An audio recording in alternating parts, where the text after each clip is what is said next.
So when you work with the gamelan groups outside Indonesia, do you have to rehearse quite a lot? How do you work with them? Yeah, it depends on the level of the gamelan. So I like to do a number of performances of a lakon to get it up to speed, a number of rehearsals.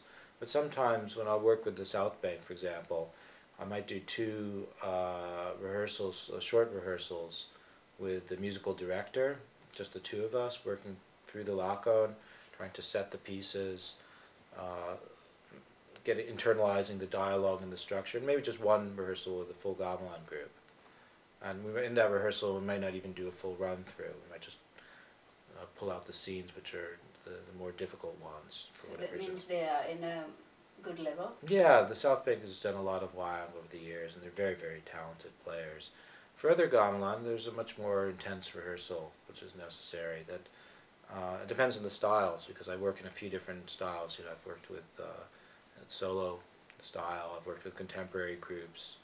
I've also worked with a Sundanese group doing kind of Cirebon style.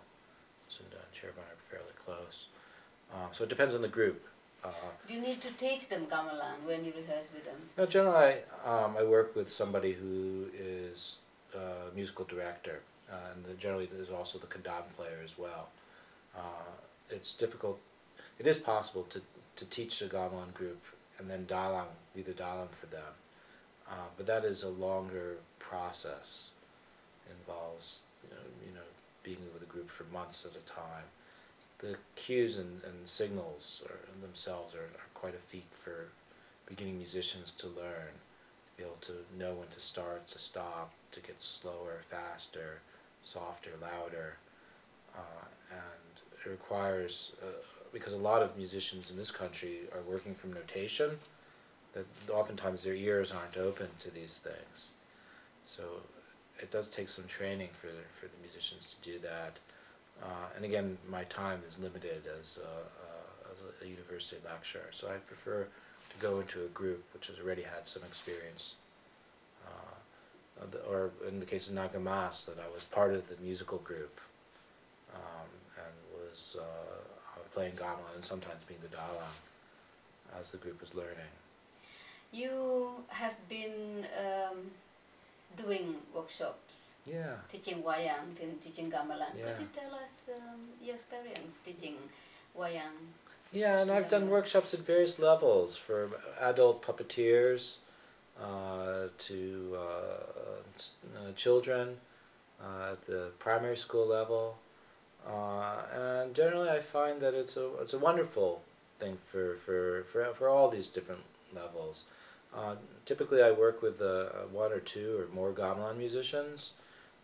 So I'll work with children in the puppetry and the voices and the singing, and another person will work on the gamelan instrumental playing, and we'll do a number of sessions resulting in a kind of a little story which the children improvise in performance. And I've done both wayang kulit, the shadow puppets, as well as wayang golek, the rod puppets.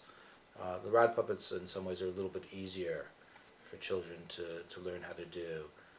They don't have to worry about the shadows, which are complicated, but have these three-dimensional puppets, which are very communicative on their own terms. So yeah, and while wayang, as I perform it, is typically a solo performance with just one puppeteer who does all the voices and all the movement. Typically I'll have 2, 3, 4, or even a larger group of children who will divide the voices and the movement and the storytelling among them. How did they take it? The children? How did they enjoy Or the adults, yeah. I think the adults are fascinated by the complexity of the art form, all the things which go into it, the voices, music, the movement, and we'll get different things out of it. The children, I think, love the freedom as a rule. Some of them are a little bit nervous because I work with them in a non-scripted way. And part of the reason why I like to teach wayang is that it enables them to get beyond reading out a script, and so get them to improvise, to extemporize in performance around a theme, and to develop these, which they're exposed to in some sense at school, But rarely are they working with puppets, and rarely are they working puppets accompanied by music, especially live music. So it's a very new thing, and what I like to see is that children pursue interests which are topical and of interest to them. So all kinds of things come out of these performances, which are really lovely, and I think the parents enjoy that as well. Seeing something which, on one hand, is very exotic for the kids, very outside of their normal cultural bounds. On the other hand, reflecting very much their everyday concerns, whether it's boyfriends and girlfriends, if they're young teenagers, or pop culture, Disney movies. That all these things can be recycled in performance and then made personal. At the same time, coming into dialogue with another culture. So I enjoyed that process of not making it too far removed that they can't have any involvement in it, and making it very hands-on in that way. And hopefully it allows them to have an intelligent read of other cultures and be able to think about their relation to foreign cultures more generally. What about your experience teaching gamelan? Yeah, I haven't done a lot of gamelan teaching. Yeah, I don't see myself as a gamelan teacher. I play gamelan, but there are a lot of very talented gamelan teachers in this country who are much better musicians than I am, perhaps. And so sometimes I'll work, I'll almost always work with live music, and will do some teaching in a sense around rehearsals. But I rarely do I do any teaching just of music for its own sake. That's not something I really do. How does wayang change your life of being a dalang?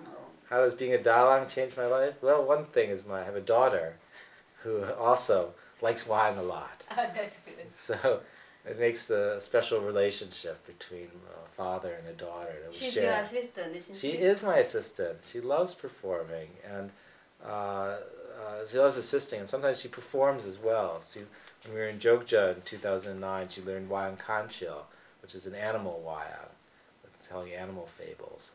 And so she did some performances there, and she's done a performance here also in the UK.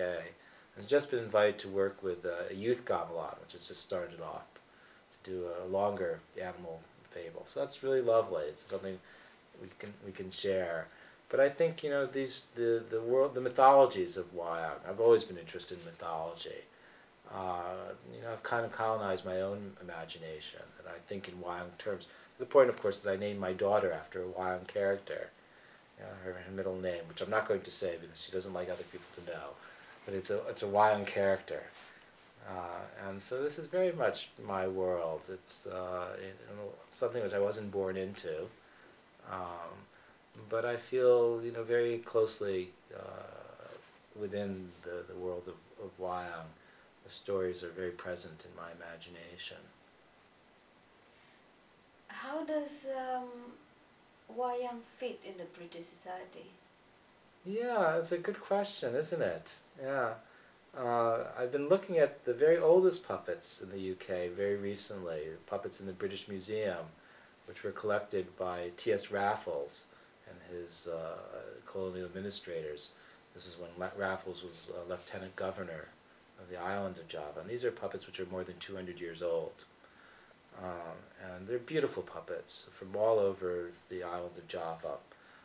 And he saw them, I think, very much as the product of a civilization. He was interested as a student of the Enlightenment, collecting the scope, the variety of puppets which were there in Java in order to inform his writing of his magnum opus, The History of Java. So he was interested in the different types of puppets, the different regions where puppets came from, as a scientist, and not interested in them as performance objects. Indeed, quite the contrary. Some of the wayang in the collection actually have their control handles severed from the puppets. He didn't collect also the other instruments which would allow them to be performed. And this was the case for some years. And the first person who had really any practical interest in wayang, first British person, was probably the great theater visionary Edward Gordon Craig, who was a collector of wild and used them for teaching at the beginning of the 20th century. He was a bit of a maverick, and while he was recognized as one of the great theatrical innovators of the 20th century, he didn't have many students who took this on as their interest as well. But he lived with these puppets. The puppets were on his wall. He was playing with them. He wrote about them. And they were very much informing his other kind of work as well. And it wasn't really until the end of the 20th century that we see any really serious students of Wyong based in the UK. One of my predecessors here at the University of London, Ben Arps, who is now Professor Javanese at Leiden University, was at SOAS during the 1990s and performed with a number of British Gamelan groups during that time, and is a very, very serious student of Wyong Kulit, a little bit more classical than I am, perhaps. Really? Yeah, sure. And it really wasn't until the late 1980s, 1990s that we see there's some interest in the embassy. There's Ben, there are a few other people around who had a serious interest in this very old, very important art form. Any more questions?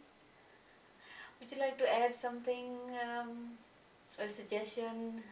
No, I just hope that this project develops and that you're able to obtain the information you're after and to think about the networks and the future of gamelan and associated art forms. Thank you so much. Oh, thank you. My pleasure.